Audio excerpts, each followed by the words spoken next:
Hello, my name is Berdichev. I was born in Cherkasy, Ukraine, of Soviet Socialist Republic failed. My family lived there for many generations. My great-grandfather, he was in Tsar's army. He fought in World War I.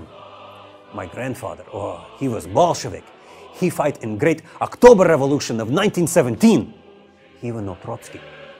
A few years ago, I moved to Hollywood, where I play large variety of roles. Everything from Russian mobster to Russian pimp to Russian gangster. One time, I even play Russian drug dealer. I am, how you like to say, great success. There is just one small, teeny tiny, minuscule problem. I'm not Russian. Despite all that rich, proud family history, my Soviet birth certificate didn't say Russian. It didn't say Ukrainian or even Soviet. No, on the line that says nationality, just like my parents before me, my birth certificate said I'm a Jew. In a way, I guess I was lucky. We moved to the United States when I was just 6 years old. Like most immigrant families, we worked hard at integrating and achieving the American dream. We never looked back. We certainly never went back. We didn't even talk about it. So I grew up, like many of my generation, knowing very little about who I really was and where I come from, instead just trying to be American. Did I mention my name is Boris Kievsky? Americans still called me Russian. Russians called me a Jew, and the Jews, they didn't know what to make of us. A few years ago, I realized if I'm ever really going to fit in, I really need to know who I am. So with my grandmother's advancing age and time running out, one day I just put a video camera in front of her and I said, "Babushka, talk." Давайте я прочту, что я написала. Давай. Историю моей жизни. What she told me was incredible. It launched me on a journey literally halfway around the world.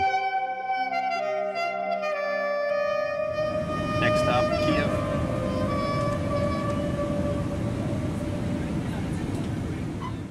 It was an amazing journey. I found the apartment where I was raised, the records of my grandfather's persecution, relatives I didn't know, and the place in Siberia where my grandfather, grandmother, and father lived in political exile. Эти несколько дней обо мне услышал больше, чем за все 36 с мелочью лет. Это правда. Поэтому я и хотел это делать. Узнать, Оно тебе надо. Надо. Зачем? Оказывается, как у нас говорят, the apple doesn't fall far from the tree. I want to know what tree I fell off of. Good one. It occurred to me that if this is my history and I know so little, what about other people, other ex-Soviet Jews or other American Jews, or for that matter, the rest of the world that knows almost nothing about this? I decided I need to learn more. So I went to the experts. I went to the lay leaders and rabbis and peers, and I talked to them. Mostly I just asked them, why? Why did so many of us fight for the Russian Revolution? Why did we pay such a high price for that participation? Who are we today?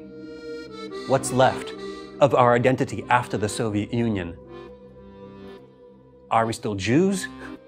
Are we destined to just assimilate? Today, the biggest challenge for the future of Jewish people is assimilation, is disappearing. Every day there are a few hundred Jews less in the United States of America because of assimilation. So it became more and more important to tell this story and to bring it to as wide an audience as possible. Because if we don't, in a couple of years, there might be no one left to tell it to.